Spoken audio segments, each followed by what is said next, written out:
C'était une promesse de campagne du président du département de l'Isère. À partir du mois prochain, la limitation de vitesse va passer de 80 à 90 km/h sur 165 km de route départementale.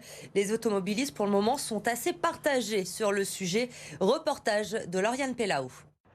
Ce panneau devrait se faire plus rare en Isère. Ce mercredi, la décision a été prise. Une partie des routes départementales vont repasser à 90 km/h. Cela concerne 12 axes routiers, dont l'ancienne Nationale 6 jusqu'à Bourgoin-Jallieu. Cette brasserie se trouve juste à côté. À l'intérieur, les clients sont mitigés. Je fais attention à la limitation de vitesse, donc pas que ce soit 80, 90, c'est pareil pour moi. Je pense que c'est un juste retour des choses. C'est normal de rouler à 90. Rouler à 80, pourquoi? Enfin, il n'y a pas plus d'accidents, à mon avis, à 90 qu'à 80.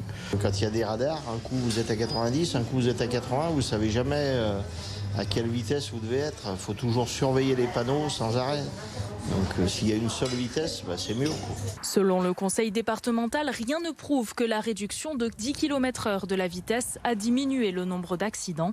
Dans un premier temps, 165 km de voies vont donc être limités à 90 km/h au lieu de 80. L'objectif, simplifier les vitesses sur le territoire. De passer directement de 90, 80, 70, 50, tout le monde s'y perd. De passer de 90 à 50 parce qu'on va arriver sur une agglomération, on sait que là, il y a des zones de danger, on sait que ça peut être accidentogène et qu'il faut réduire drastiquement sa vitesse. Une volonté politique qui devrait se poursuivre d'ici la fin du mandat. L'idée, c'est de pouvoir repasser près de 4000 km de route départementale à 90 km/h.